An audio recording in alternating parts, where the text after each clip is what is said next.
Welcome to the district. I'm your Fulton County Commissioner of District 4, Vice Chair Natalie Hall. Today, we are discussing Urban Oasis Development, a residential and commercial real estate development firm in Atlanta, and how they are addressing affordable housing. Urban Oasis Development is passionate about crafting thoughtful developments that create inclusive and flourishing mixed income neighborhoods. Projects include modern homes with cutting edge design and development, craftsman homes providing inclusion and revitalization in action, commercial and mixed use properties that are well rounded for living, working, and playing. Joining me today is Joel Dixon. Joel is the principal of Urban Oasis Development. Having been raised in the city of Atlanta, Joel understands the city and is well connected with Atlanta's business and grassroots community leaders. Prior to launching Urban Oasis, Mr. Dixon had over 15 years of sales and business development experience in high technology, real estate, and investing in early stage ventures. We have a great show planned today. Don't go away. We'll be right back.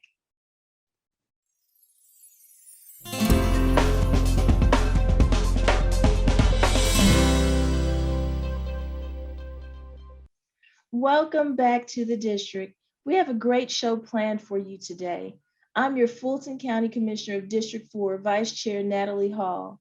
Joining us is co-principal of Urban Oasis Development, Joel Dixon. Joel, welcome to the district.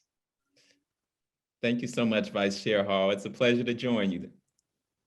Thank you. So tell us, what is your background and history in Atlanta? Absolutely. So it's a very proud history. I definitely call myself Atlanta all the way through and through. I actually had an opportunity. So my mother was actually from Montgomery. So she was a part of, and my grandmother and grandparents a part of that Montgomery civil rights movement, that grand generation of the Dr. Kings, Dr. Abernathys. And my grandmother was actually a cosmetologist. And so she did a lot of their hair. But after a lot of her kids, which she raised 9 kids herself, she moved to Atlanta and was actually a part of the first set of Black homeowners who purchased in historic Collier Heights as it was being developed. And so many, many, many moons later, I had the opportunity to grow up here in Atlanta, actually in John Hope University homes right on the west side, which many people don't know that was the oldest public housing project for Black people in the country, while Techwood Homes was built for white people at the time. And so lived here all of my life from that point, spent a little bit of time in California at Stanford, where I did my undergraduate studies, but was right back to Atlanta to really start growing those roots and building up. So it definitely is a history that I'm very proud of here in Atlanta and look forward to continuing to be a part of the Atlanta story. You have an awesome and rich history. So how did you get into real estate development? Great question. So I'd say it was a long time in coming, but initially my exposure to real estate started with, as I said, I was raised in John Hope University homes right off of Northside Drive. And at the time, this is during a very negative period of time in Atlanta with drugs, with crime. And H.J. Russell of H.J. Russell Company, many folks are familiar, actually put his headquarters there off of Northside in the middle of the 80s when he didn't have to.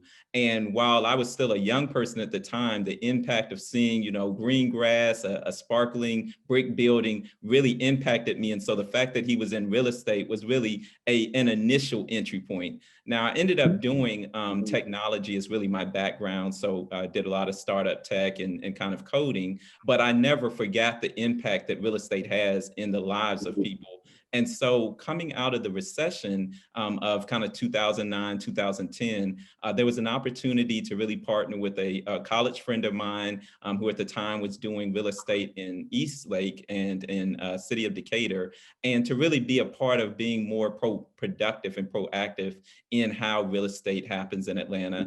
So at that point, Urban Oasis Development was started. We actually moved our focus to the south and west side of Atlanta in order to create new models for inclusion, for affordability, and for neighborhood development that started with the community. And so that really was my entry point. I really wasn't brought in. A lot of it has come through kind of self-teaching, a lot of relationships. I did have an opportunity to participate in a great program through the Urban Land Institute called the Center for Leadership, which connected me to a lot of the great leadership and just access to information that really propelled us in some of the work we're doing today. Well, Joel, that is awesome that you were inspired by someone who in himself he has a great history for development in Atlanta, H.J. Russell. And so with that inspiration, what are some of the projects that you're working on in the district? Yeah, so in the district, and right now, where I'm kind of heavy in the district. So there are three significant projects and a fourth that is just adjacent to the district, Vice Chair. And so one of them, which is actually the most recently announced one, is a project that we're doing right in the shadows of the soon to be open West Side Park, neighborhoods like Grove Park, Cary Park, as well as surrounding neighborhoods, where we've had an opportunity to secure 40 plus parcels of land, about 12 acres. And we're looking at doing a mixed set of housing, predominantly for sale housing that will allow for permanent affordability. This is being done in partnership with Invest Atlanta, with the Atlanta Land Trust. And so we're very excited about this project because it will really be the first time that something of this scale has been done in Atlanta and on the West Side that not just includes affordable housing, which we hear a lot about that on the rental side, but affordable housing for home ownership and permanently affordable within a community land trust model. A second project in the district is actually a mixed use development that we're in very early stages. It's in partnership with 10th Street Ventures and a team that we've put together at a site off of Hollowell. It's a 1060 Donald Lee Hollowell. It's adjacent and kind of right across the street from the kind of former Quarry Yards site, now Microsoft site. It's adjacent to the Beltline at Hollowell. And so it's an opportunity to begin with a 15-acre development of mixed use purposes that will really provide economic development centered around the creatives community, around sustainability, and of course, affordable housing. And so once again, we're in early stages. We've been working with neighborhoods and speaking with them and are looking forward to continuing that process so that we're really creating a project that is community centered, community focused, and once again, benefits everyone, not just a few. And then the final project is one that's on the further south side of your district, right off of Avon and Campbellton Road. It's a project I'm doing in partnership with the owner, Rise Media, which has a project called Rise Creative Village, Jay Jackson. It's a development that is taking a former elementary school and transferring and transitioning it into a creatives hub. So think something like Atlanta Tech Village, but for the creatives movement. And so we're very excited that this will both provide space for creatives to come in and create content, but also live. So there is an affordable housing component where they'll also be able to live locally. We're working with a number of great partners that have already started signing on, including organizations or entities like the Invest Atlanta, like the Atlanta Technical College. And so we're continuing to build out, that base of persons that will be down there, but look forward in the coming future for that to open up spring of 2022. That is awesome news. I'm absolutely in support of affordable housing. And I love when I hear that it's permanent affordable housing because that's a must. We have to push back on those who still think that affordable housing means Section 8 housing or housing projects. Affordable housing now, it looks just like whatever else is in the neighborhood. It blends right in. And we need this housing for students and seniors and the creatives, as you mentioned, the artists, college graduates, newlyweds.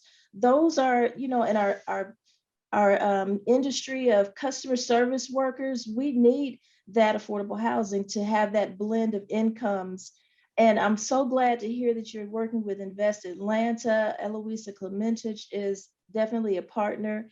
So, as a Black owned residential and commercial real estate development firm, what are the challenges and barriers and opportunities that you faced?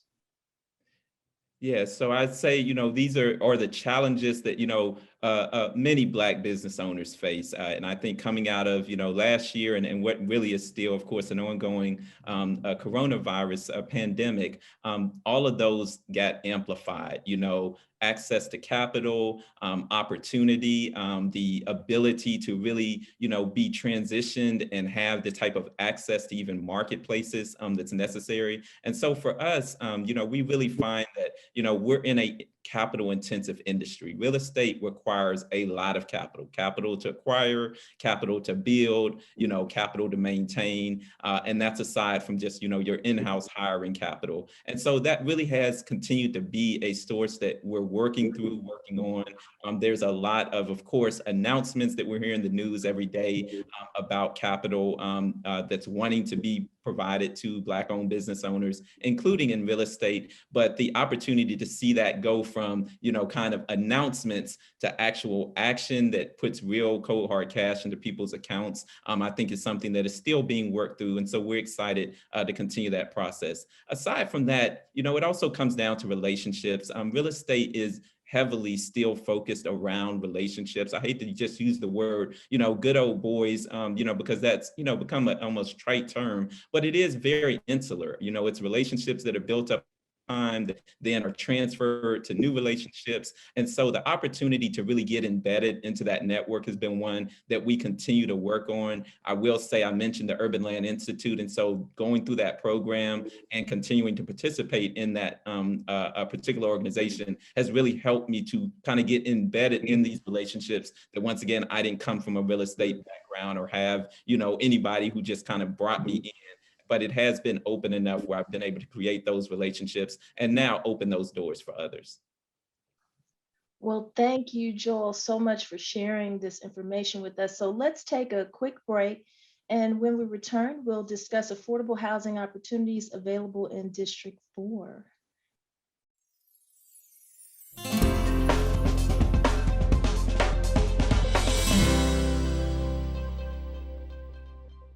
Welcome back to the district. I'm your Fulton County Commissioner of District 4, Vice Chair Natalie Hall.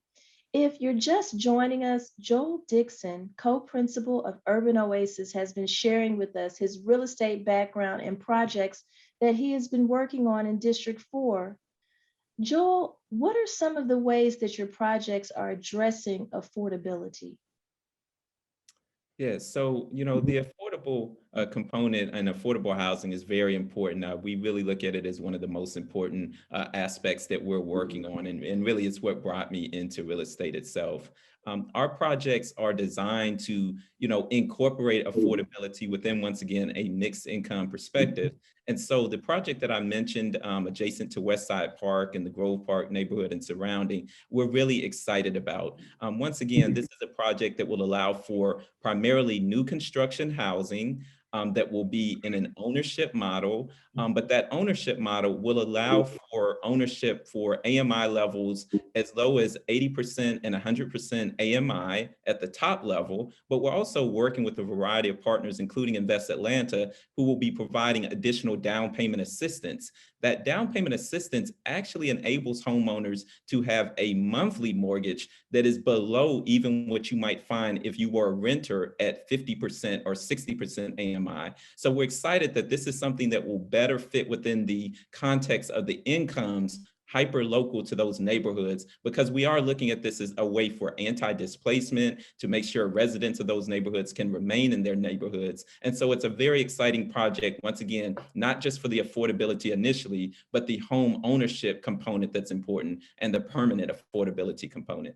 And then I would say the project that we're doing at Donald Lee Hollowell is designed as more of a rental affordability model. And so we're working to create, once again, affordable housing that is, in that 60% AMI, 80% AMI levels for a for rent perspective, but also do that in a way that's connected to, once again, all of the surrounding area and, of course, commercial development that's coming to the corridor as well, and make sure that those who remain there can now walk to hopefully job opportunities, whether it be Microsoft, Georgia Tech, or maybe a creative development space on site. And so those are two that really, we want to highlight and talk about. I will say there is one more project I didn't mention earlier. It's slightly outside of the district, but still in Fulton County. And it's actually an opportunity for us in the Capitol View neighborhood to partner with the Guild ATL on a redevelopment of a current building space in a commercial corridor in Capitol View, but also include 2 floors of new affordable housing above it. And so once again, affordable housing that will be adjacent to an area that they can walk right down the street and hopefully go to a grocer or walk to a business that's in that commercial corridor. That is awesome because you mentioned home ownership, and that is so important to rebuilding our communities and having families literally housed and owning their homes in the neighborhoods. So, Joel, you're involved in real estate developments, but I read that you also train small developers to help rebuild in their own communities. Can you talk a little bit about this work? Yes, it's one of my most exciting opportunities outside of just my day to day and the work that we're doing with the business is to actually take a lot of the information that once again I've learned and received and be able to translate that to neighborhoods and individuals within their own neighborhoods to know how it looks to be a small developer. It's through a group called Incremental Development Alliance, which is a 501c3 nonprofit organization whose mission is really centered around building, training, and releasing 1,000 small developers to impact neighborhoods, their neighborhoods throughout the country. It's a program I actually went through myself some time ago. I left Atlanta, went to Memphis to participate in one of the boot camps, came away completely inspired, but also with additional skill sets and expertise. And so now as a faculty member, I get to train local developers or local aspiring small developers in Memphis, in San Antonio, recently a program for Monroe County here in Georgia, and really across the country. Allows for is once again empowering individuals in their own neighborhoods to not wait for development, but to be able to do development and take their own tools to execute in their own neighborhoods. And locally, Invest Atlanta actually sponsored a program called the Community Builders Program a few years ago that was focused on the East Avenue Vine City District. They actually had team members from Incremental Development Alliance lead that programming. And I know that there are several community builders from that program that are working on projects, once again, residents of the neighborhood doing their own developments. And so it's very exciting to once again do projects, but also to empower and enable others. There's a that need a lot of impactful development, and that doesn't always have to come from someone else. It really can come from within. Well, I'm always happy to hear about those train the trainer opportunities, those opportunities to share your experiences and the pros and cons, and just help someone do more of what you're actually doing. And so you've mentioned, partnerships, awesome partnerships, but explain to us some of the solutions that you see to address the affordable housing crisis. Absolutely. So, we know that affordable housing, as you mentioned, is a crisis. And oftentimes we focus so much on, the problem, but not enough on, okay, what are the solutions? And I know that, the city, the mayor, city council, others have been discussing and talking about, one from a capital perspective, funds that can be used to contribute to the building of affordable housing. A recently announced $50 million bond as a part of, I know, what was desired to be a $1 billion program. All of this is or that component is very important, right? Funding has to be filtered to these type of projects. And I know, Vice Chair, you and Fulton County have also been doing a great job providing funding and subsidies to a variety of affordable housing components in mixed use projects and residential projects. So that's an important piece. However, we're increasingly also looking at ways that we can, along with subsidy, include other attributes for affordable housing. And that gets at abilities to acquire land at lower basis or entry points. That means actually going into neighborhoods long before Microsoft is looking at them or Google or anyone else, and really making a significant investment in acquiring buildings and properties. Many people don't realize that the 90 acres that Microsoft bought was being acquired in 2013, 2014, 2015. Long, that's like 7 years ago, but that's how forward thinking we have to be if we're going to get ahead of this affordability crisis. We can't always be, kind of reacting. We have to be ahead. And so even with the example of the Grove Park lots with Westside Park, we have been looking at that area for a long time. We knew that the park was coming. And so what type of pressures that's likely going to put as the largest park in the city and the amenity like that, along with, of course, the Beltline, which also has adjacent opportunities that are now being opened. And so it really is about acquiring land acquisition. And then alongside that is the opportunity, and I think I'll talk a bit more about this, for us to better utilize and efficiently utilize that land that we do acquire in maximum capacity from a zoning perspective. Density is so important, and it's not just a buzzword, it's not just a desire, it's a necessity. And so I do believe that as we increasingly talk about, more of the zoning component, that's an important piece of the affordable housing puzzle. And then finally, I just want to say that we're a for-profit organization, and we partner with a lot of nonprofits. There are a lot of great nonprofits doing work, but what we're also trying to do is create sustainable models that all types of businesses are going to be willing to employ. The project that we're doing with the permanent affordable for sale housing in Grove Park is one that we're hoping will be created and crafted as a model so that both other nonprofits and for-profits will look at it and say, hey, we can be a part of the affordable housing component. And once again, many of them are much bigger than us, and so will possibly require less subsidy, but will be an important piece, because we're not going to solve this crisis, just one by one or one group. It's going to take all of us. Absolutely. Thank you, Joel. Let's take a quick break and we'll return shortly.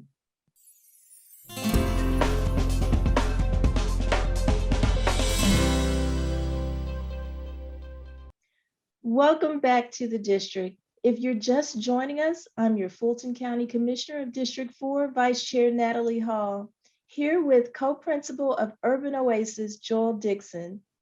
Joel, do you view current zoning policy as a challenge or an opportunity in regards to housing availability and affordability? Yeah, I really look at zoning as one of the greatest, most important opportunities. I would say it's a challenge, of course, in terms of how we execute on getting the appropriate reform of the current zoning structure, but it is such a phenomenal opportunity to me because it addresses so many of the aspects that are, kind of top of mind. So we've been talking about affordable housing, and that's certainly one of the biggest. Well, zoning impacts that.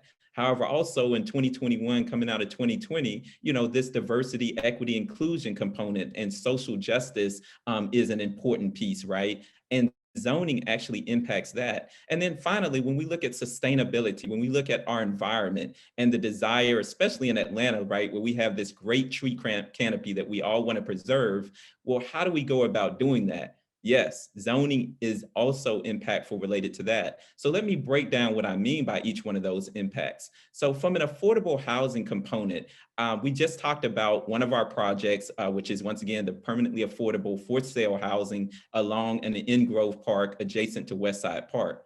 Well, one of the ways in which that project is so impactful, and the reason why it works so well is that we actually have within the zoning not just a single family zoning development, but we actually have lots that are already zoned as R5, which, to break it down, is 2-family residential by right.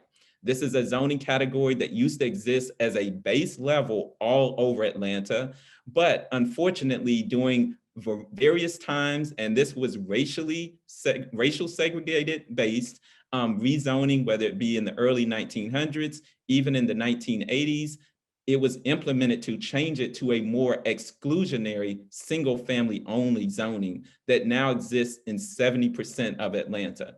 Well, because there are still some of these two-family residential, instead of a single household benefiting from land, we can now incorporate two households on that same land. And also with things like accessory dwelling units or ADUs, maybe even a third household. This is a phenomenal development when we talk about affordable housing and the opportunity to take the same piece of land and instead of creating one house, create three without any subsidy, without changing anything out of the ordinary. It only requires that we include zoning that will allow for it. And right now, there is a disconnect between the zoning and the zoning that will encourage more affordability. And so I tell people it's like running in place right now. For every subsidy we put into an affordable unit, we're probably eliminating 3 affordable units because the zoning won't allow for it.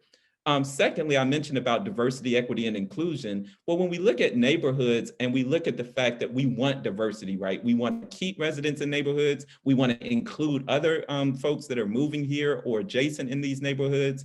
How is that going to be accomplished? We need housing, but that housing is going to come as a result of greater density. This does not mean anti-single family.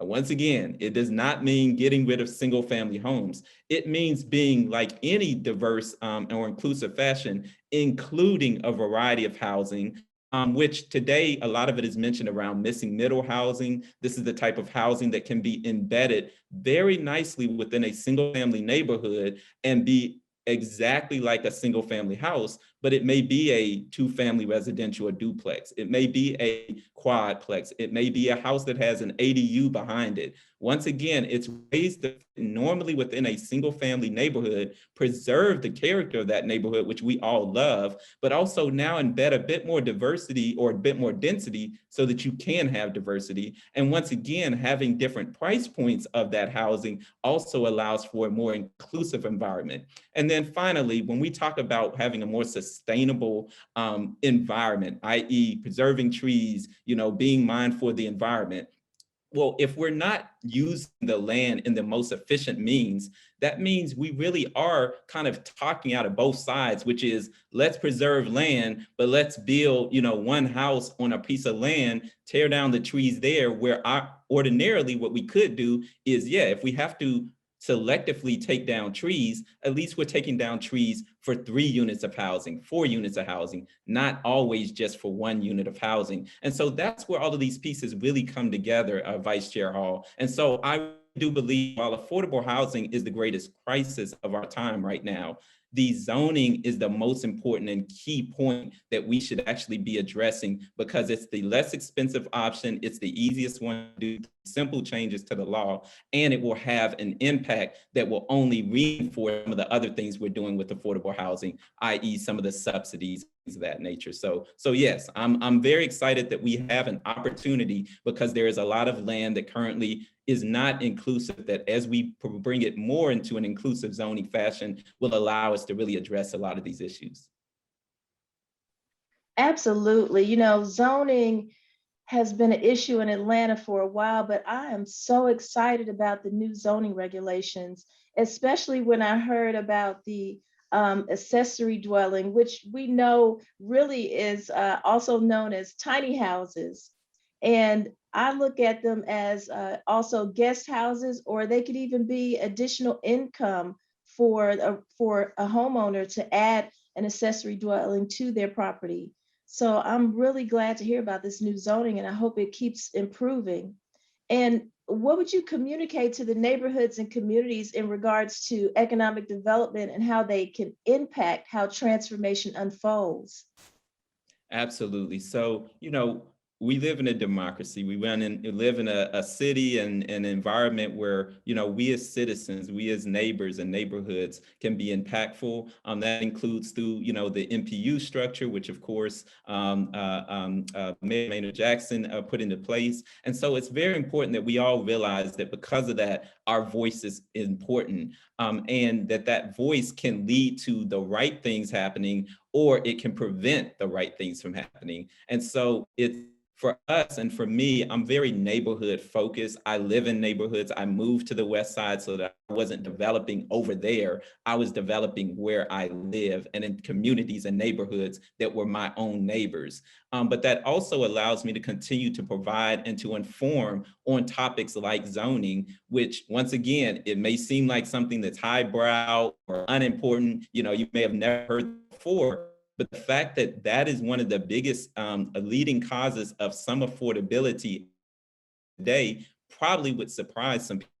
So as we're increasingly having our neighbors and our neighborhoods become aware of this matter, then that starts to bubble up to advocacy, right? Which is talking to your officials, speaking in an email to Vice Chair Hall or to your city council person or mayor and saying, hey, we really do want to see these of change enacted so that we can actually accomplish the things that as neighbors and neighborhoods will be conducive. And so I would just encourage people to really inform themselves, ask questions, and then engage, right? You have to have engagement. And of course, I try not to put a lot of politics around things because these are issues that are not political.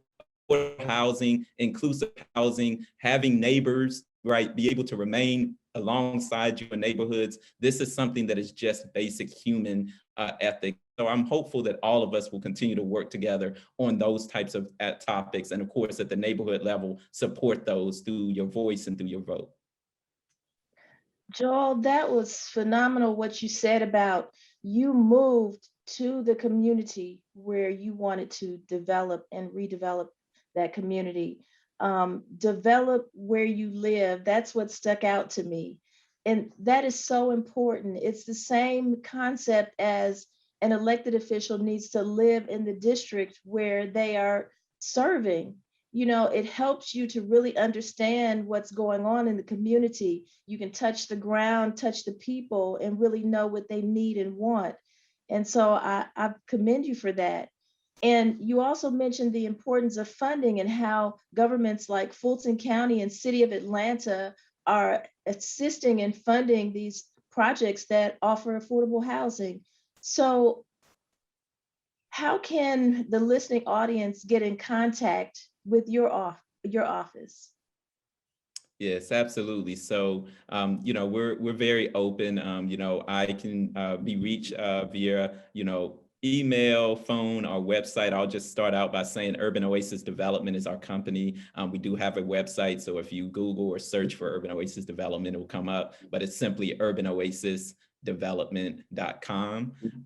I also can be reached by email at Joel, first name Joel, at Urban Oasis Dev. And so that's Urban Oasis, and then Dev, DEV, short for development.com. And I always give out my phone number because honestly, I'm very approachable, Vice Chair Hall. And I understand that some people, that's the best way for them to approach and reach out.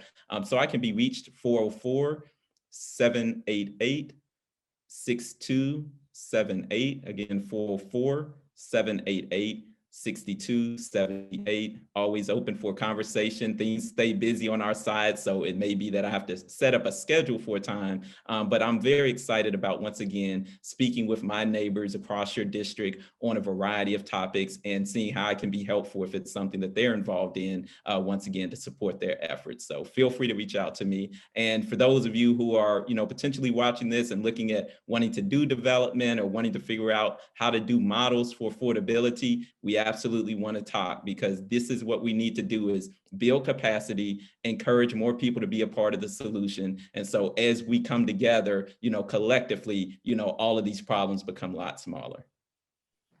Absolutely. Collaboration is the key. And I do know you are very approachable like I am. And so we have been doing a lot ever since that first touch point where we met, and I'm so excited about what the future holds. So Joel, thank you so much for providing us with this outstanding information about affordable housing, the projects that you're doing in District 4, and some of the pros and cons, but many of the successes that you're having. And you have some of the most awesome projects. I have to commend you on that. So we're going to take a break, and when we return, I will share my closing thoughts.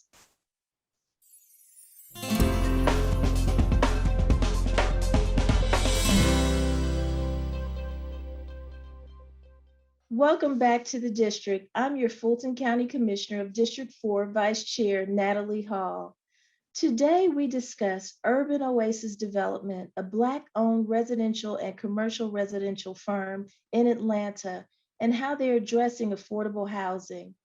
It was a pleasure to have Joel with us today to discuss his expertise in real estate development and projects that are currently underway in District 4.